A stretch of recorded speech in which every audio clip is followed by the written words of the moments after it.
This is Views from the 22 live on the scene.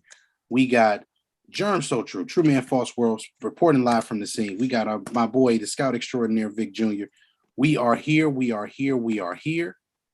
Hey man, how you feeling, man? What's going on, Vic? Feel good, man. That was a good ending to the football season. Despite the different dramas and things that have happened throughout time, COVID and everything. Like I said before, man, it's been an enjoyable season. It was a great close yesterday. Great game to close the season off. And starting what the real stuff now. Real stuff coming up now. That should be fun. It should be a fun ride because we got some young teams that are in this dance, bro, that I'm excited to watch play. Absolutely, absolutely. But today, Vic, is a very, very interesting day because today is known as.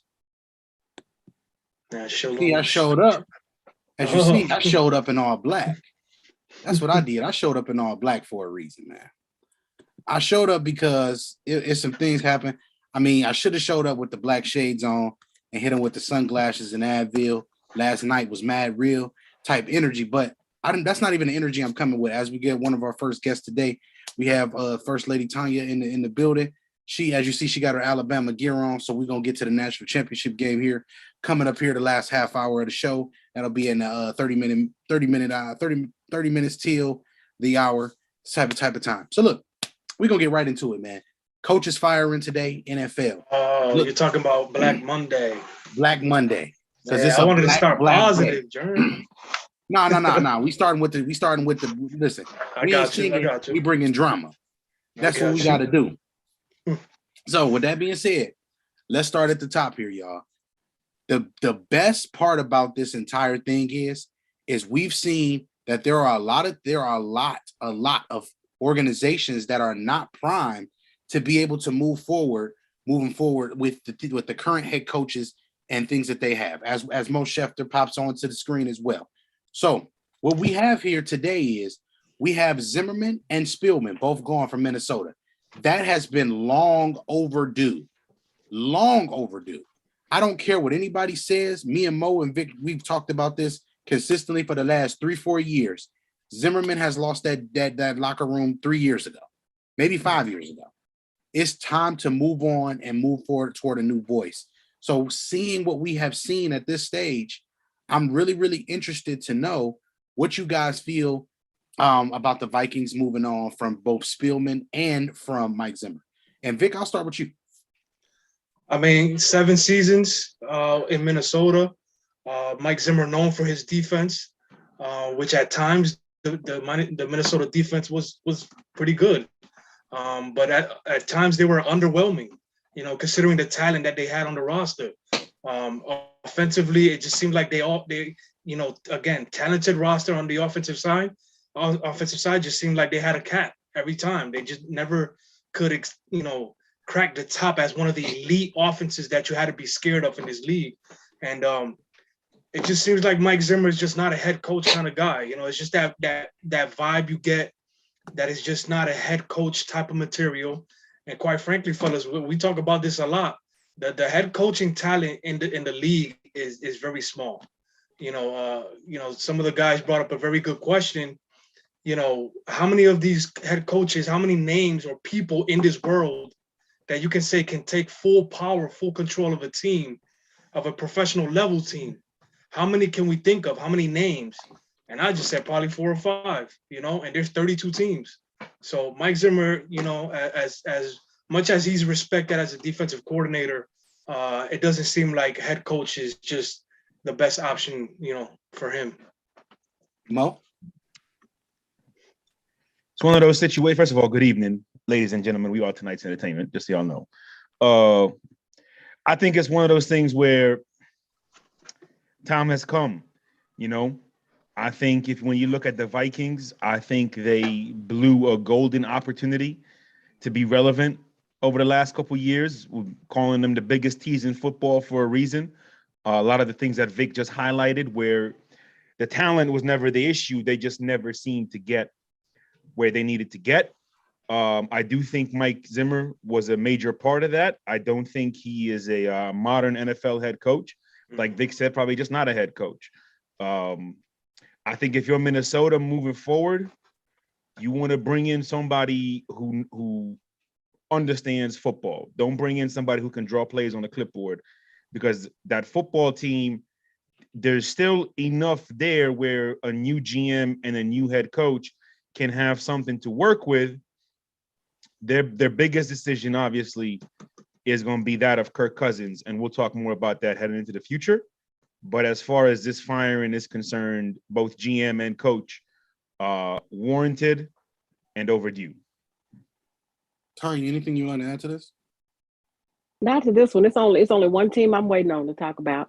I don't really I'm have trying to much to get say through them about all. them. Matt Nagy is out as Chicago's head coach. Listen,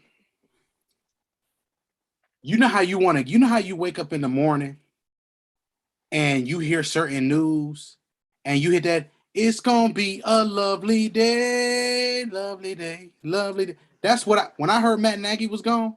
Hey, look, I did the Ferris Bueller on his day off. I slid across the floor in my socks and drawers. I say, yes, about time. This is over with. Matt Nagy is one of the most inept, non-understanding, very ignorant head coaches we have had in this league. And I say ignorant because he knows that maybe he doesn't know. Maybe that's why we call him ignorant. He don't know no better. He don't know that he's not a head coach. They gave him a title he wasn't ready for. You take these offensive coordinators and then you put them in as head coaches. And then what we're finding out slowly but surely is a lot of these guys aren't equipped to deal with a 53-man locker room. A lot of these guys don't understand what it takes to be a head coach in this league. And I'm leadership in a leadership position. And we talk about leadership around here between and amongst ourselves all the time. Leadership is not about having a bunch of guys follow you necessarily and all the rest of the other stuff. It's about being able to inspire the people around you and uplift them and bring them up with you. And how many of these head coaches are doing that? And this is why this is something else that I'm gonna see. I'm in this different bag today. it's whew, Big Baloo style. You know, I'm strapped in on Black Monday. Look, if you notice, and I want y'all to pay attention to this, why is the NFL transitioning toward bringing us more younger head coaches now? Why are we getting guys under the age of 35 and more now? Why are we starting to look at guys in their 30s and stop looking at these older guys? Because the game is evolving, and number one, and most importantly, with the evolution of the game, we have to have an evolution of our minds. Because now we can't coach the same way we coached in 1985, the same way we coached in 2000, the same way we coached in 2010. So these young head coaches right now that are flooding the league with these college concepts, the air raid concept didn't come from an NFL head coach, bro. It came from college. Y'all got to remember, these are things that are happening right now. So I don't think anybody here cares about Nagy. The other firing today that was important. Let's see. Well, the one thing I want to say about Nagy and Ryan Pace, they dug their own hole. They dug their own grave. And they dug and kept digging. They got 6 feet. They said, nah, this ain't deep enough. Let's keep digging. I don't know if they were trying to find gold or what, but all they found was pure dirt. And I think there's a series of bad decisions from draft, from contracts, from personnel, and 100,000% game day, in-game decisions, in-game adjustments. Matt Nagy at times looked like he had no concept of what it takes to be a football coach in the NFL. It just didn't. I mean, I know that we got Bears fans in the comment section. I know we got Bears fans everywhere. We've been watching the Bears every Sunday, reluctantly nonetheless, but we've been watching them. And there are so many situations where you just don't understand from a football common sense perspective, what exactly are you doing here? And again, the theme of the evening, warranted and overdue. You guys, so I just want to play, like, I guess, the positive real quick. Matt Nagy, Yeah. You are a I was wondering professional, that- sir. I was wondering that came from me. So Matt Nagy was hired after the Trubisky draft pick, was he not? No. I think. Yeah. Yeah. I They think he was have, who was drafted. it? Yeah. You're right. I think You're right. so. So is it? What's It was his around the name? same time. Tressman, right? That was his name? Yes. Yeah, Mhm. yeah. Oh, So he man. didn't draft. Sorry. He didn't Sorry, Bears draft fans. Trubisky. He didn't draft Trubisky. So is that kind of played a factor? Because I mean, the next subject that we're going to talk about, the next coach, I kind of going to tie it up to the quarterback situation. Was drafting Trubisky and then inheriting Trubisky. In terms of Matt Nagy, was that We got one starting more. his grade basically? We got one more, bro, because we still got Vic Fangio, who is another guy who's a defensive coordinator. Mhm. No disrespect to Vic, not the one, no pun intended, over with this guy over here, but he just doesn't have what it takes to get the 53-man roster inspired. And it's not saying he's a bad coach. He just doesn't fit what the modern NFL is in certain aspects of being a leader. Now, the guy that we wanted to get to is the Brian Flores in the Miami Dolphins situation. Now, I'm gonna give a little insight, Go ahead. and then after that, we can dive into it, and we can make this 10 minutes. Make this real easy, Number one, he has publicly come out and said, and as Flores has come out and said publicly, that he didn't want Tua. He wanted Herbert. And Pace, or excuse me, not Pace, but Greer, the GM, wanted Tua. So, with those things being said, I want people to understand the GM and the head coach do need to be in sync. Otherwise, we get what we get just now, and somebody's gone. Yes, that's levels. It's levels to this, man. And that right there in itself is a part of why this firing could have happened. Because what happens in this situation is they can say, hey, well, he showed up the GM in some type of way, or he leaked information that he shouldn't have leaked. First thing is there are going to be disagreements. And maybe in this situation, you don't want to leak certain information. However, Herbert was the better pick between the two players. It's not a question. It's not anything else that could be said. If you want to argue, go argue with your mama, because I'm not going to be the person to do it. But the other most important part of this is you're talking about a team that won 19 games in the last 2 seasons and were a game out of the playoffs each one of these last 2 seasons after completely flipping around a roster that they had to turn around. So he's doing something right. It's something he's doing that's correct here as a head coach. The players are responding to him. This is the first team in NFL history with a 7-game losing streak and a 7-game win streak in the same season. So you lose 7, you win 7. They're a 9-8 football team. They were a 10-6 football team last year and missed the playoff game by percentage points. Where does the madness stop? Where do we stop hiring some of these coaches and putting them in bad positions? And see, everybody wants to go to the black quarterback, the black head coach totem pole. I'm gonna go to the totem pole and I'm gonna say this: dear black head coaches, stop taking these dumbass jobs. Stop taking these rebuild jobs.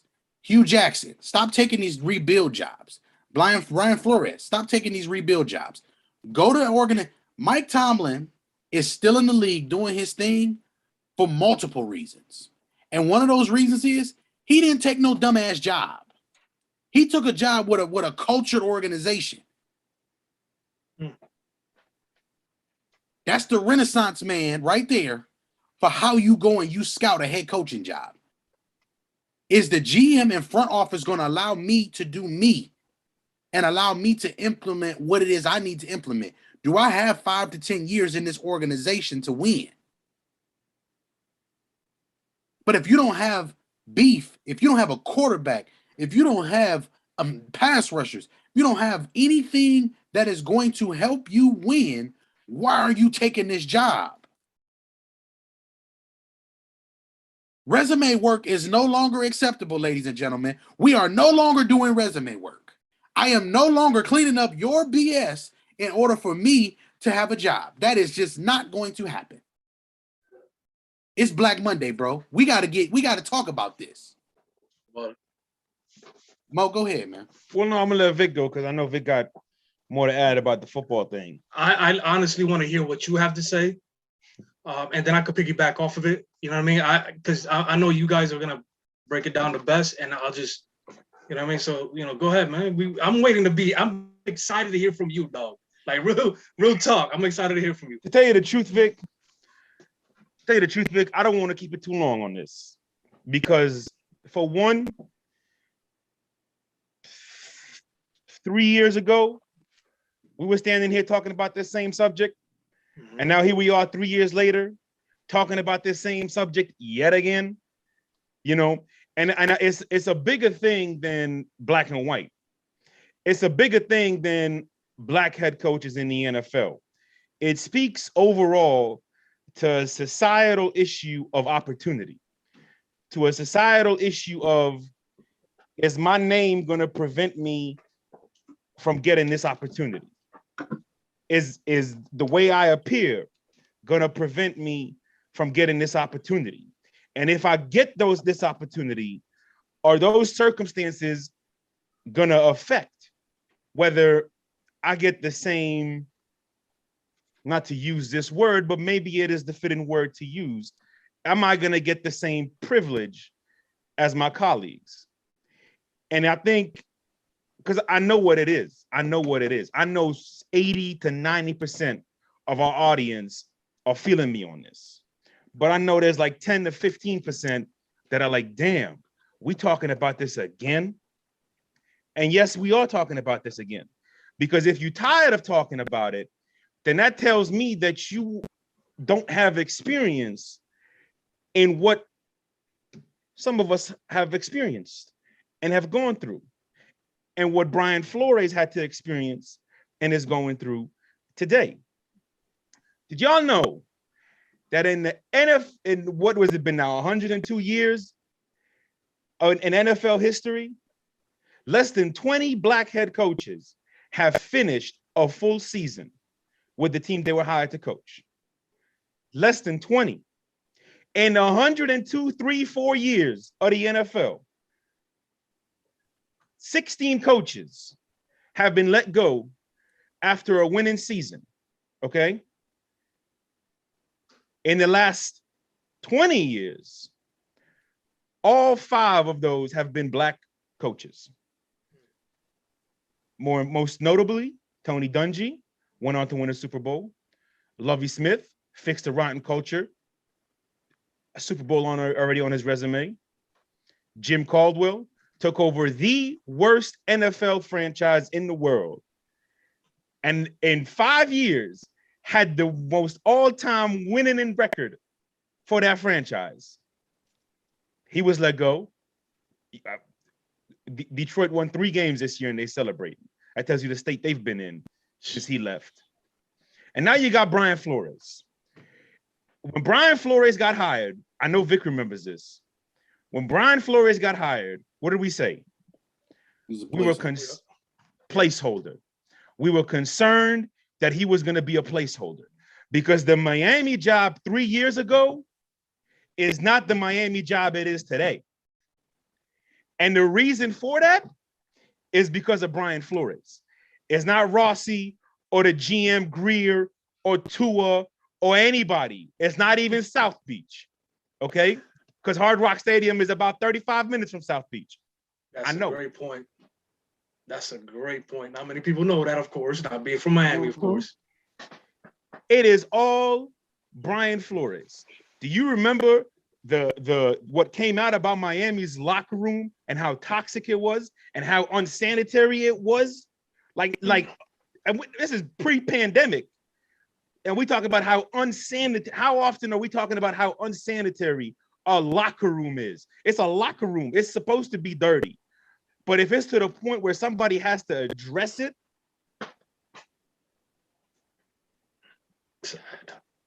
But then you bring Brian Flores in the whole time. Hey, man, hold this spot till we get it right.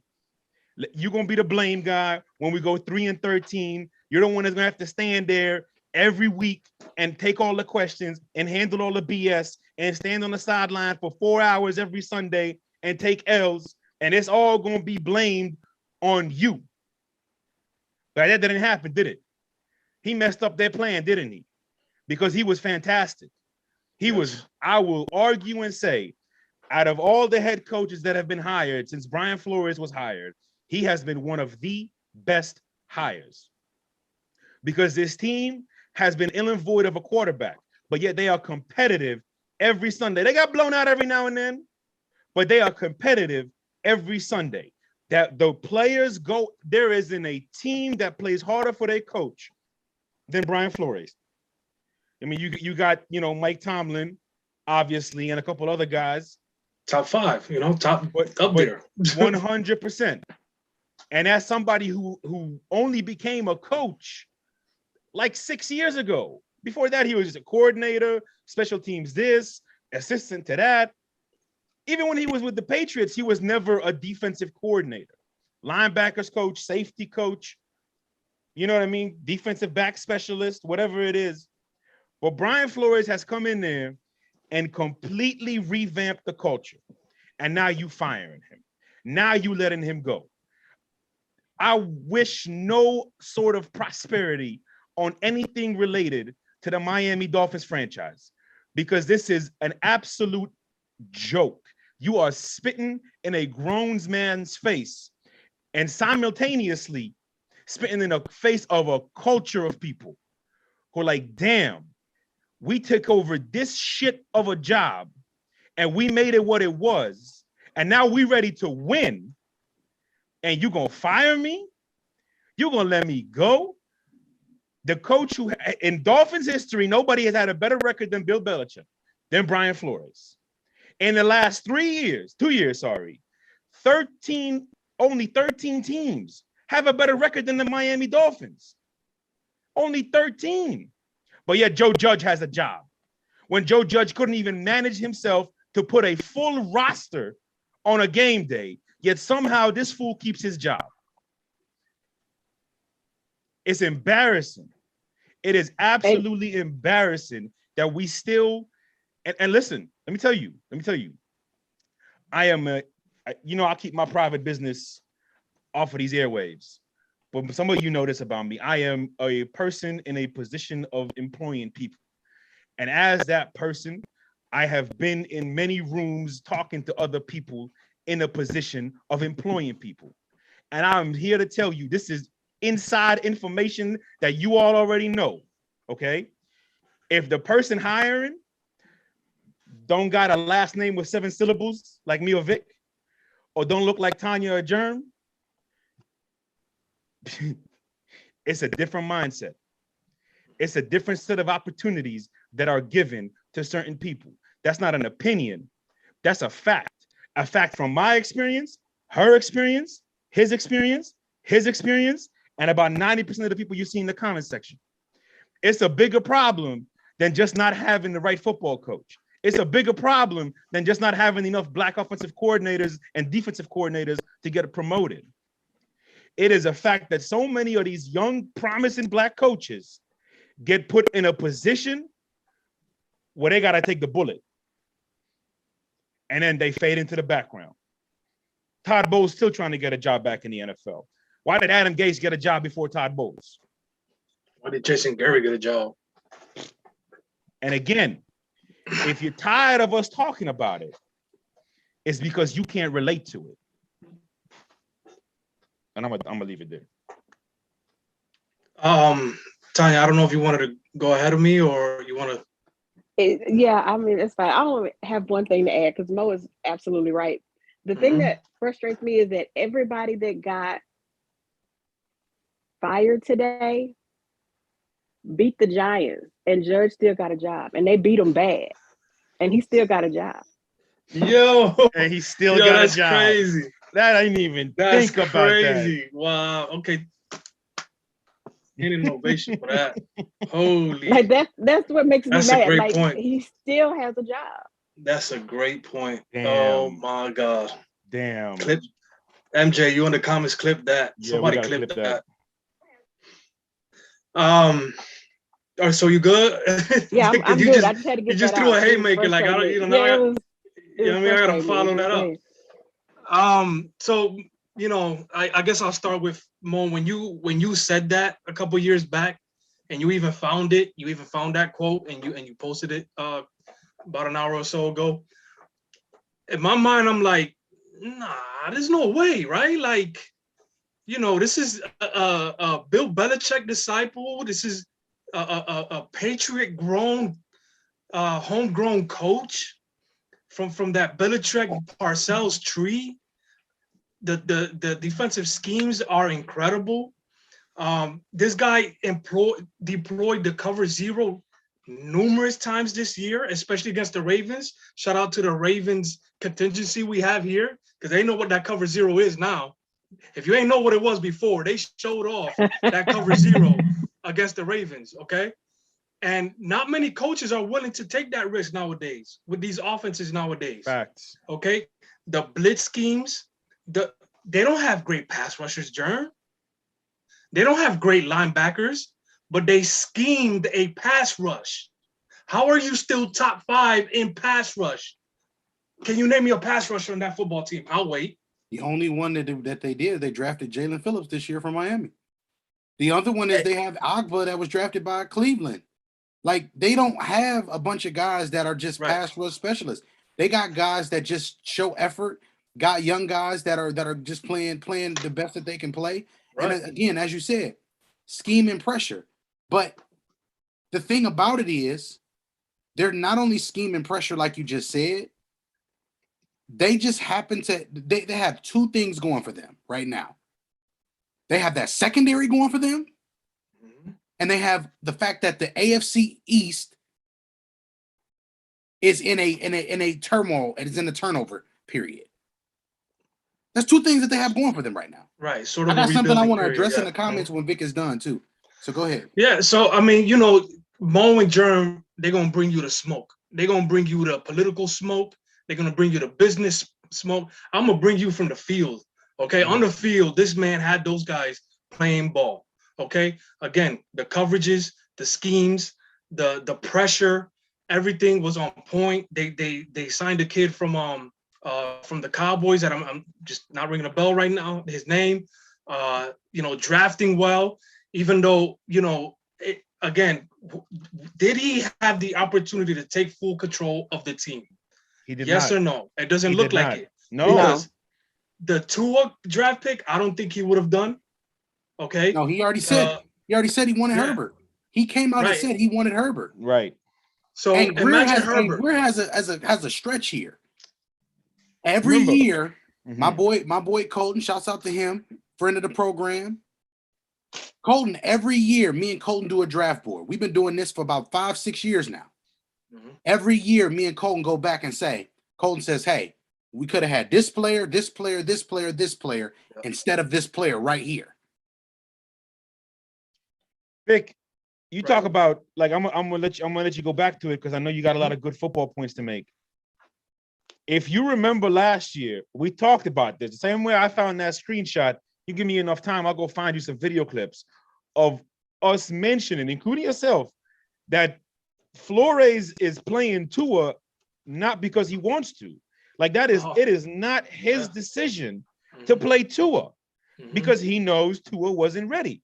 Yep. It was, and he never wanted him in the first place. Yeah. That's a whole thing. Because being ready and not being able to play in the league, with all due respect to Alabama, First Lady, okay, there's a difference there. You could play, but you're not ready. You can't play. Get out of here. I'm sorry. With all due respect to the player. But go ahead. My bad. No. I'm just saying, like, you talking about these draft picks, and this is where I want to toss it back to you. Talking about these draft picks. None of these were his decision. They had the assets, they had the foundation, they had the personnel, and if anything, the GM should be fired because of the draft picks you're talking about. Right. No, and we don't know exactly if the cornerback was handpicked by him, maybe, but maybe because that's all he had left at the point at that point of the draft, Germ. I don't, towards the end, if I remember correctly. But it reminds me, and then to go to Germ's point about taking these dumb coaching opportunities or what it's available, that's actually a great point, Germ, because that reminded me of Will McClay. You guys know who Will McClay is? Mhm. He is the head scout for the Dallas Cowboys. This man is ready for a GM position. Will McClay is a black man ready for a GM position and any NFL football team. Okay, the Houston Texans apparently offered him almost the world. Obviously, not what more than Jerry could give him. But Will did not take that job, Germ. He did not take that job. He preferred to stay under Jerry Jones than to take the Houston job. Now, some people might say, "Oh, well, Master Jerry must have offered this and controlled this, that, and the other." I think that maybe he just said, like Germ said, "Nah, I don't want that job. I'd rather stay here in the Dallas Cowboys where I'm treated very good, right, according to him, than to go take a dumb job in the Houston Texans." So that might be an example of, Germ, like, where's the line? Do you take any job just to show your name out there? So Or okay, do you set your foot down and say no? I'm glad you mentioned that because there's something I want to say to that. Go ahead, Germ. I'm gonna address less in the comments and on Facebook here. When he says you say you you can't tell a man not to take a job if jobs are scarce. You're not hurting to take that job. Yes. That job is an opportunity that you're choosing to take. Yes. This is my background. I was sent to a restaurant that had no working equipment. That was what I was sent to manage and uplift the team and change and shift the culture. After 3 months of putting in work orders, after 3 months of uplifting the people and getting people to have a better attitude, I seen that there weren't anybody there to help me do my job better. So what did I do? I removed myself from the situation. Right. Head coaches in these situations, we got to stop saying we have to take the scraps of what the NFL are giving us as head coaches. You don't have to take any scraps. You don't deserve to take scraps. You deserve filet mignon like everybody else deserves filet mignon. You deserve to be able to walk into an organization and say, if these things are outlined for me, if I don't have this amount of time or this allotted amount of time, I don't want to work for you. You have that right. And see, I'm one of those people. I'm not going to sit here and give you 100% of me because I know that I care too much. And I know that I'm going to do what I need to do. And once you get attached to the people, that's when it changes everything. Because the people then fuel you to then considerably come to a job that you hate. So I'm not a fan of taking scraps. If we talking about jobs being scarce, jobs aren't scarce as we think they are. Because guess what? The NFL is getting ready to be flipping over these other head coaches. Bill Belichick is not going to be able to coach in the next 10 years. That's going to be an open job. Sit back, play your role, and do what Josh McDaniels is doing. Hold a fucking clipboard. Yes, I'm explicit right now. Hold a fucking clipboard. Ask him as many questions as you can ask him. Pick his brain and do things similar to how he does it and incorporate your own way. Pete Carroll's not going to be coaching in the next 10 years. Do we need to go down the list of people who are not going to be coaching in the next 10 years? That's the reason why the NFL has transitioned toward these young coaches as well. The older guys are on their way out.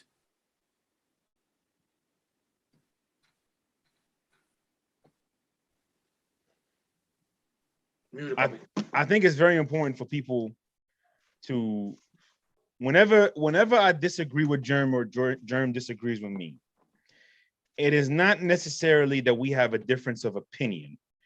It's just that we have a slightly altering perspective on the matter.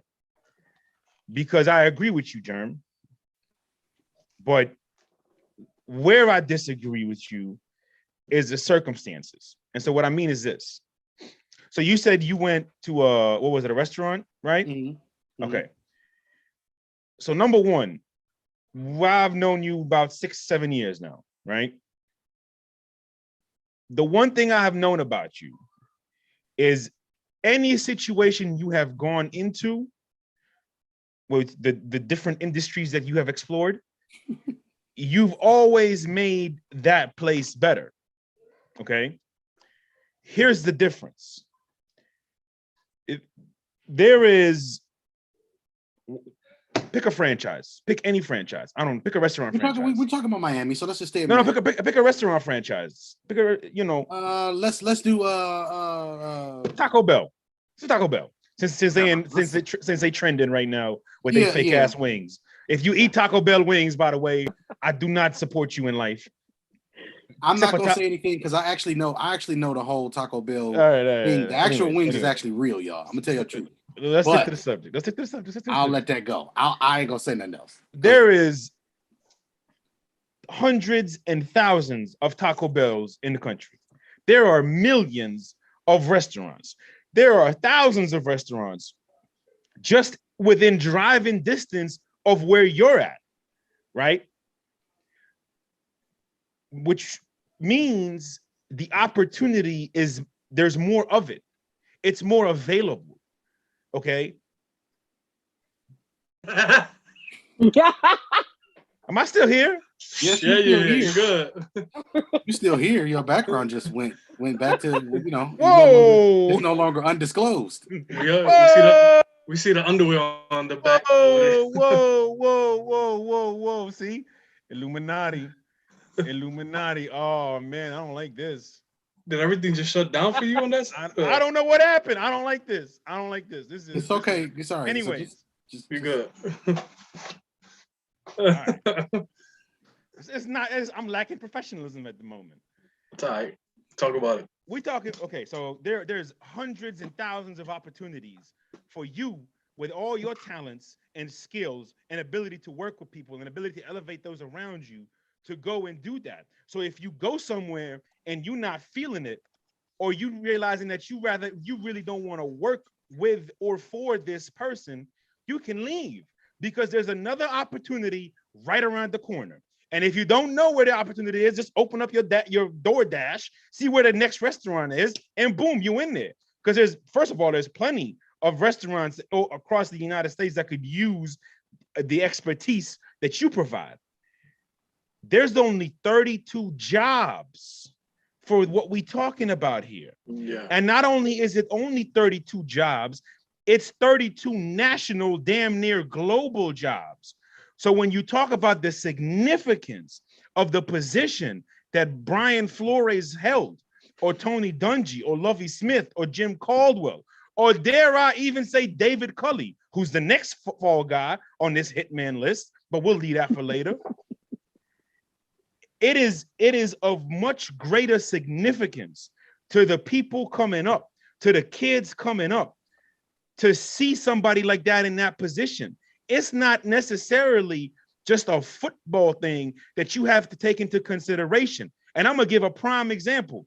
If our brother who's instigated this conversation, Lester Stewart, if tomorrow somebody was to hire him for the worst Division I college football team, basketball team, hey, I don't know who it is, name one, Division I, he's going to jump on it. He's not going to say, oh, no, man, that's a trash opportunity. No, he understands what it'll mean for his daughters who are growing up loving the game just like their father.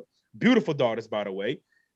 It is going to be of much greater significance to them and their friends to see somebody like Les in there at a D1 program. It doesn't matter what the situation is. So while I agree with you in principle, based on these circumstances, based on the value of what a job like this does for his family and those around him and everybody who's watching him, which again is a culture of young people, it is unfair to tell them not to take these jobs because they're so scarce and so valuable and mean so much. With that being said, First of all, great point. Great point on the Rebuttal. opposite end. The rebuttal. The rebuttal. That Jake ass shit. The DJ K-Slay said on that damn. Anyway, but with that being said, and with that being a great point, Mo, the opposite end of the spectrum is you're still fueling trauma.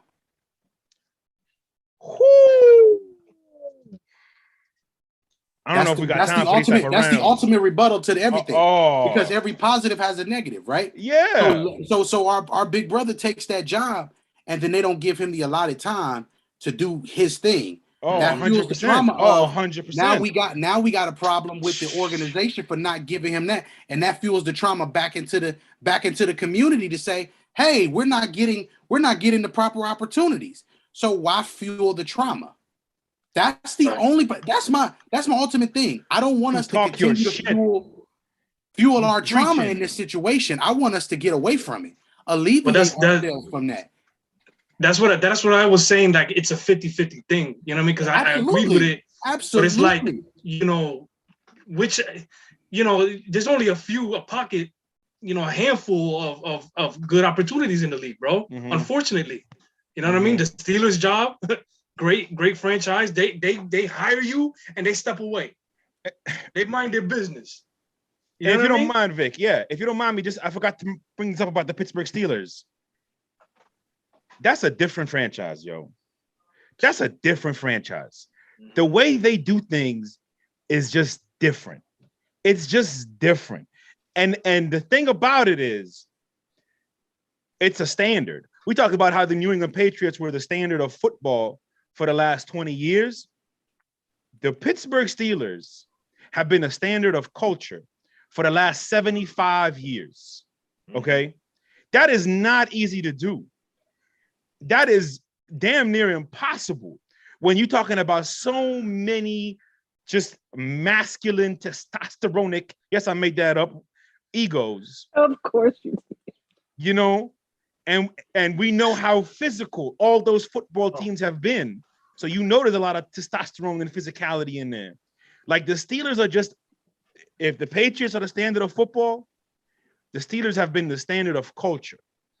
And shout out to Mike Tomlin, who was able to step in there and not only uphold the culture, but elevate the culture. The culture was so good, we didn't know who Antonio Brown was for 9 years. We knew the football player. We didn't know who he was for 9 years. Mm-hmm. That's how good the Pittsburgh culture. So again, Mo, that's a situation where opportunities present themselves. Mm-hmm. Sometimes we have to sit still and let things materialize. And that's the ultimate point here. Yeah. We can't be quick to move because, oh my God, this is a great opportunity. 1 of 32. Guess what? Being one of those 32 is not more important than your sanity. It's a fact. Not more important than you being, oh, well, I was an NFL head coach. Well, who do you? Nobody remembers you. You don't have a chance to put in that time, that legacy. I mean, look, man, Any Given Sunday is the perfect reference. When Tony left, he left and went to an expansion organization with full control and took the quarterback with him. At the end of the day, man, the game isn't going anywhere. The game is going to be there. But sometimes you got to sit still, man, and let things materialize and let things happen and then go from there. And if you're telling me that you just have to have this promotion and that promotion is okay with you, so that means deal with what comes with that promotion. Deal with the things that come with the promotion, because otherwise what we're doing is we're continuing to go back and forth with the same traumas.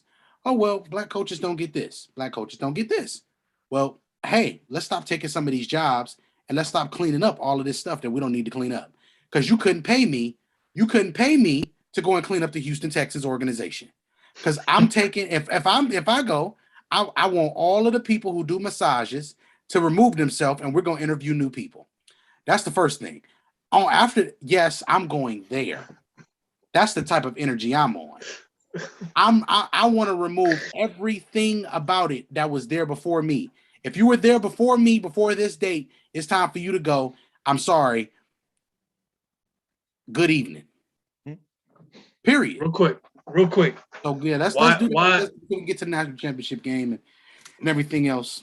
Mo, why is the Dallas Cowboys job so enticing to 99% of the football world? The devil makes it look pretty. The devil makes it look pretty. Oh my God. We'll just leave it at that, though. Go ahead. Damn. Hey, listen, man. We got a lot more to talk about on this subject, no doubt about it. Again, bottom line is Brian Flores was trending this franchise up, and I hope the Dolphins have no success in this. It is my mother's birthday, and they are upstairs, so I got to go upstairs and celebrate the birthday with my mom. But I will be on the thread tonight for the national championship, and we got one more show, maybe two, planned before the Sunday show for these games, and I will catch y'all later. All right, bro. Close it. So, with everything there being said about the head coaching, we will transition and move on from anything else. That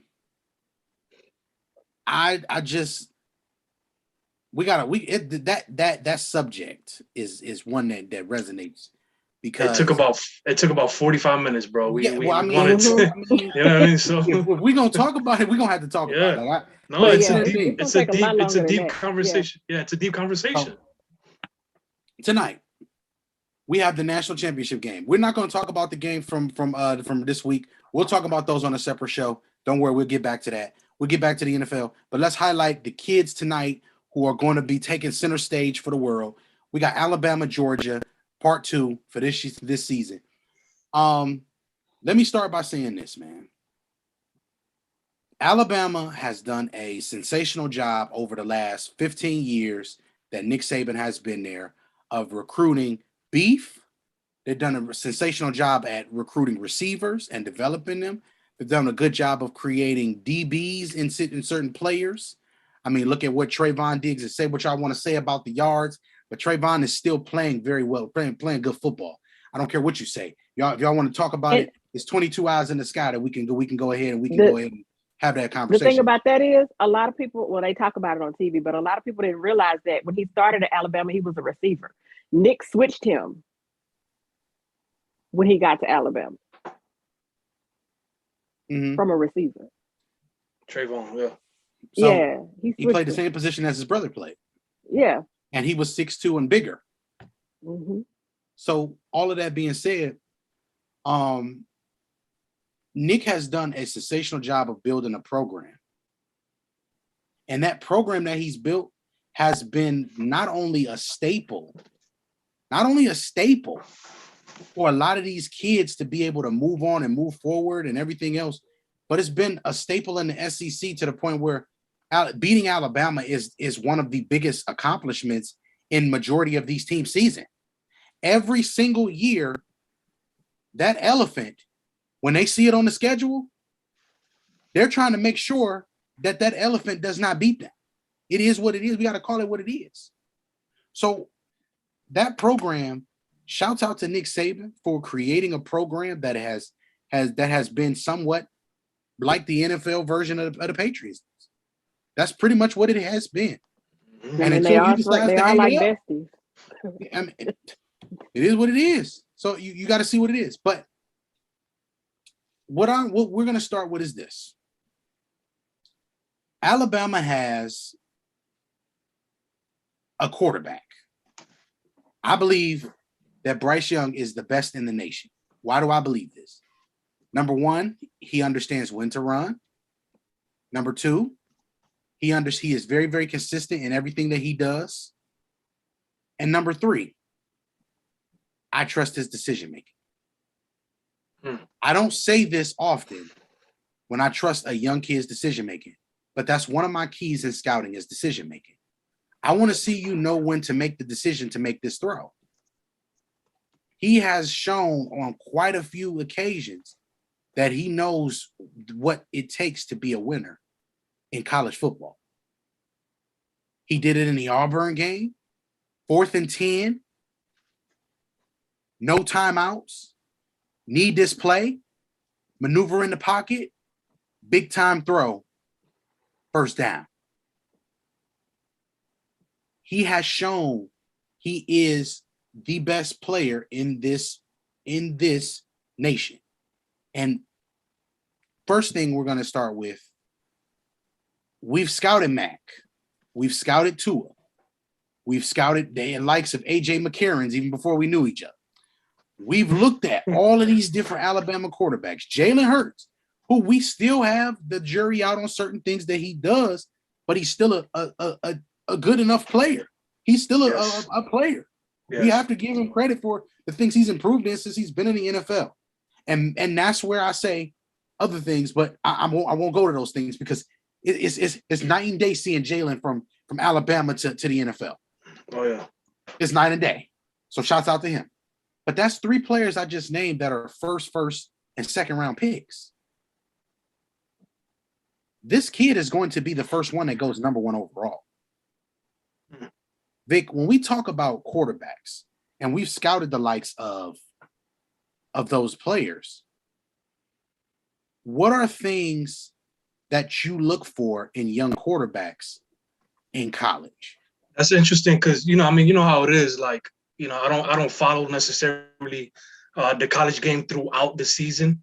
I wait for the prospects list. You give me your guys to look out for.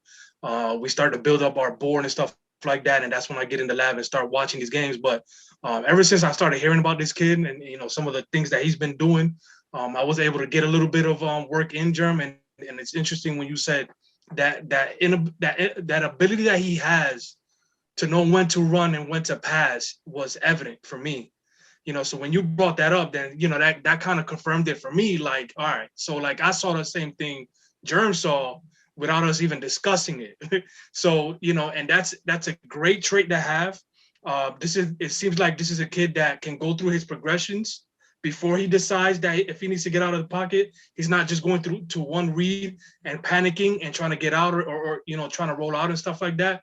The kid looks impressive. Now he's under he's 6 foot 190 range. He's kind of small for the position, technically, but this is a kid that looks very impressive. And in comparison to Mac, you could tell that he learned a lot from him.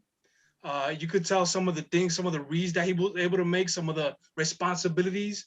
I think that they gave Mac, in comparison to Tua, I think they gave Bryce some of the more difficult, complex, plays that they do, kind of the EMP system like the Patriots have been running for decades, is what Alabama runs. And I think that he looks outstanding. And so to be a 20-year-old prospect, I mean, not even a prospect yet, to be a 20-year-old that is still another season, or is it another 2 more seasons? Another Alabama eligibility. He'll be eligible next season. So I mean, he looks impressive, and he set the records, if I'm not mistaken. I mean, that's huge right there for Alabama in terms of touchdowns and passing yards. So this is scary because you might be looking at a Mac Jones that can actually run, and is more athletic. So I'm looking forward to kind of scouting him more. Definitely starting watching this game for sure. So, to answer your question, I mean, yeah, the accuracy and the decisions, like you said, decision making, when to do things, Germ. But like I talk about a lot, bro, it's instincts. It's a feel for the game that not many can have, and that's just it takes away from, it separates the elite from the good, when it comes to that position. Absolutely. So Tanya, Bryce, go ahead. Floor is yours. Well, I mean, I'm not gonna say anything negative about any of them, but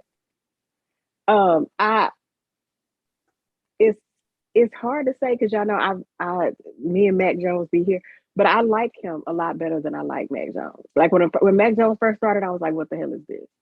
But yeah, he doesn't have the look, the appearance. He doesn't, right? So I was like, "What is this?" But I like.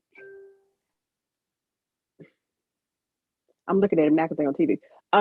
Bryce Young protects the football. He doesn't have a lot of fumbles, a lot of turnovers, or any of that. He has some, but I mean, that was that Texas A&M game. It was just a bad game. But to Jeremy's point, like Texas A&M, they're still now no bowl game, no anything, and they're still now saying, "Well, we beat y'all." but that didn't help you any. It's like that's the whole purpose. Like everybody is mad that we're here because we were not supposed to be here because we lost to Texas A&M. So the fact that he went and took the Georgia game because we were down. He went and took the Auburn game because that was just, I don't know what was going on. But I feel like the Auburn game solidified his Heisman.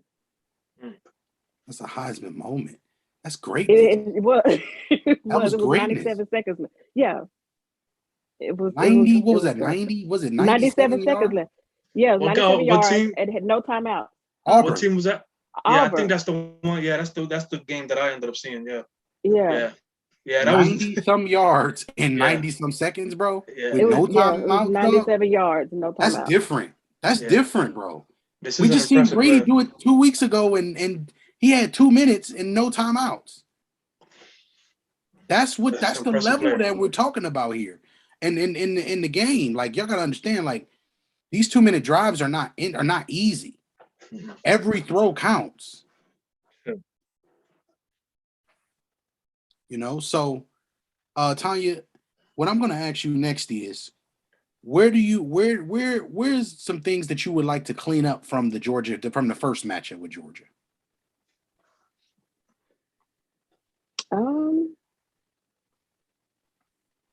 For me, it's the just like my Steelers, it's the slow start. Like I don't know what happened. I was kind of in and out of it, but I don't know. I don't remember what exactly happened, but we were down like 10-0. And I feel like we have to go out, like we have to come out fighting, because this is the second time we're the underdog. So we can't start slow because I feel like this game is going to be a lot closer than the last game. Other than that, I feel like it's going to be hard to run on Georgia, but I feel like B-Rob has to have a solid game because we don't have Mechie. He got hurt the last game. So he got to have more touches. Even though it's going to be hard because of Georgia, but he got to touch the ball more for me. Who is Kool-Aid McKinstry? Dude, man. Willie Anderson is also not draft eligible? No. Wow. I mean, we could go all day on this. I mean, I was going to call them a franchise because at this point, that's what it feels like. Because, I mean, this is a factory of football players. I mean, now they're even bringing out quarterbacks. This is, I don't know. I'm lost for words, Jerm. Like, I'm just looking forward to this game, see what this kid is about.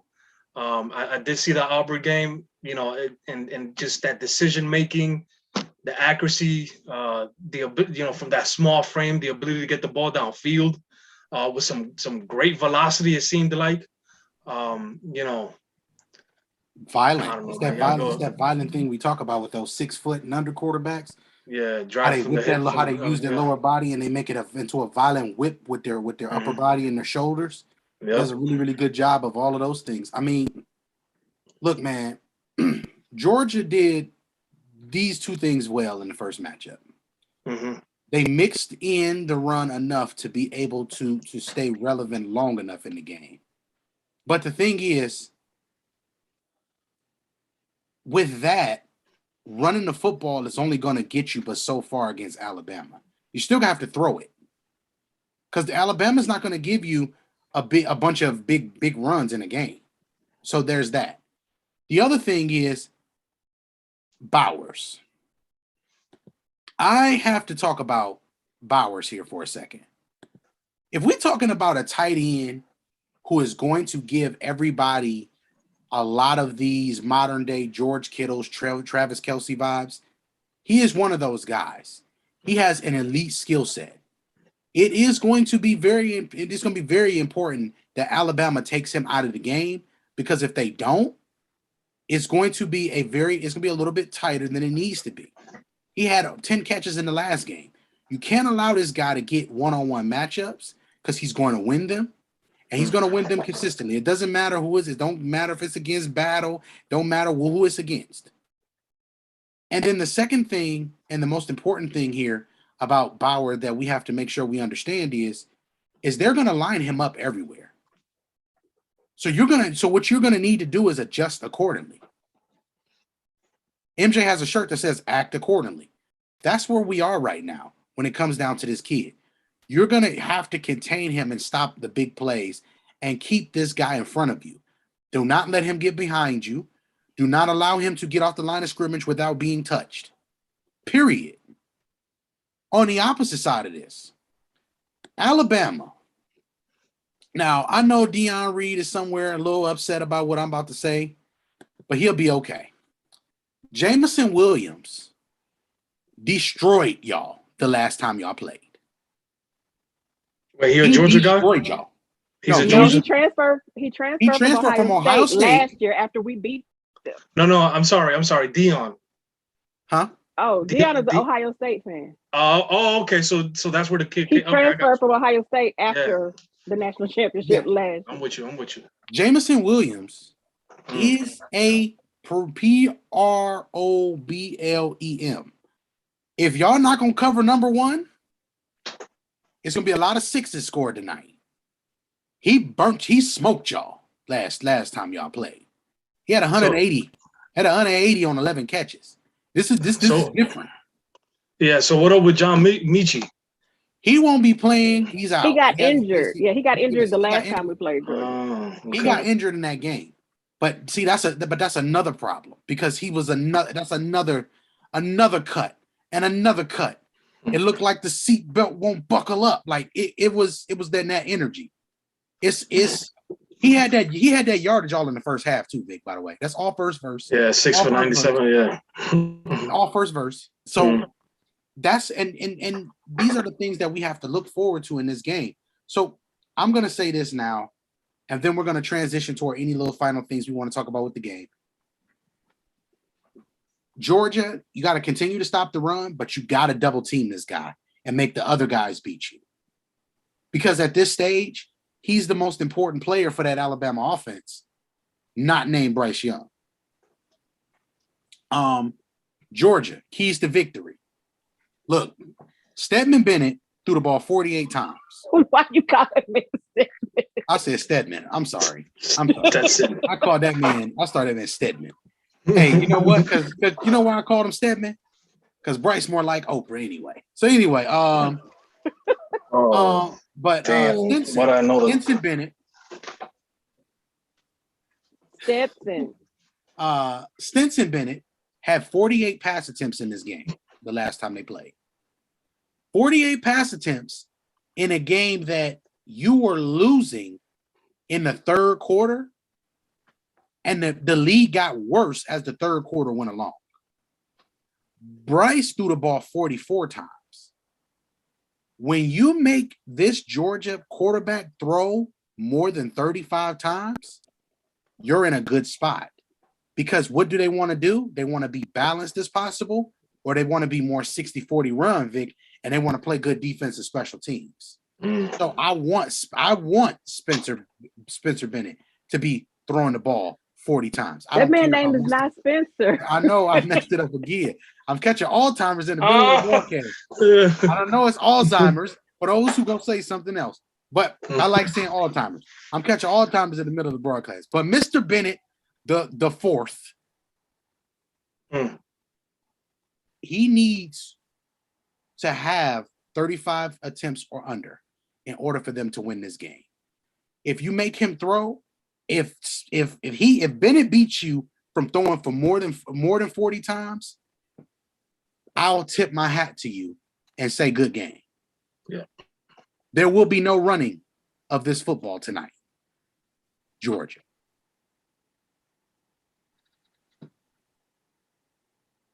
Tanya, any last words before we make predictions? I'll leave it to you as the resident Alabama fan and graduate.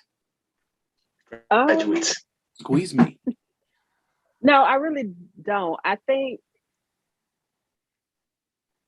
that they have a lot to look out for because I feel like the edge that we get is Bryce Young because they match us everywhere else. It's just I feel like Bryce Young is because what he call him the orientation leader.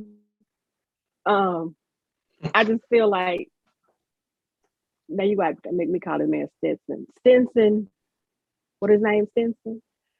I feel like he's gonna make some mistakes today. Yeah, I feel like he's gonna make some mistakes today.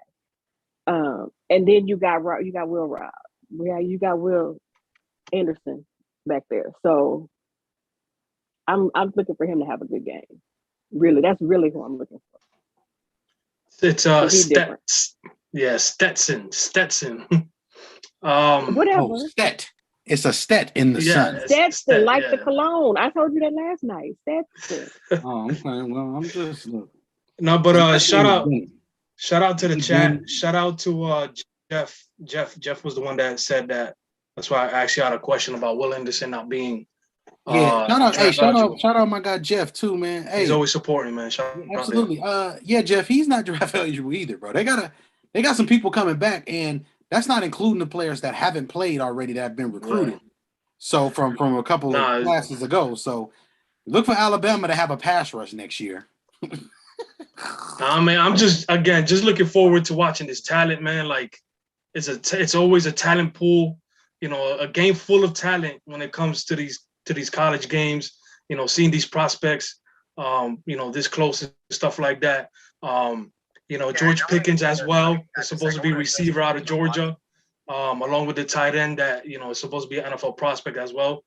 George Pickens, was it, Germ? So, definitely a lot of talent, and I'm just looking forward, to seeing that, of course.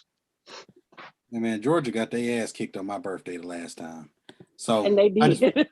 I didn't know that was a December game. That was just a couple weeks ago. It was December 4th. It was on that. It was that Saturday before the Ravens lost to the Steelers in Pittsburgh. Yeah, Dion, I'm on your head, bro. So anyway, with that being said, I'm gonna go ahead and I'm gonna make my pick first, and I'm gonna explain my reasoning why I'm picking how I'm picking. I'm picking Alabama, 50, Georgia. 20. I don't believe in Mr. Bennett. I don't believe that Georgia can have all of the best prospects in the world, but I don't think that they it's not that they don't have a good team. I just think Alabama's in a different tier. I think it's only fitting that Alabama dominate the college football playoff this year. They win by extensive points, 20 plus, and we move on. And we get out this habit of saying that we have to be perfect in football in order to be the best team in football. Perfection, Cincinnati now has a loss. Who did they lose to? Alabama. The lowest total yards in a half in college bowl history. What? And this is what y'all wanted to see? Mm-hmm. Listen, I'm it's y'all for me. It's y'all crybabies for me. We're not crying no more. No cry. No, hold back those tears in 2022. Protect your peace, kings and queens. Go ahead, Tanya. I am picking Alabama. I'm picking it. Like I said, I think it'll be closer tonight than it was the last time. I'm going to say 45-38.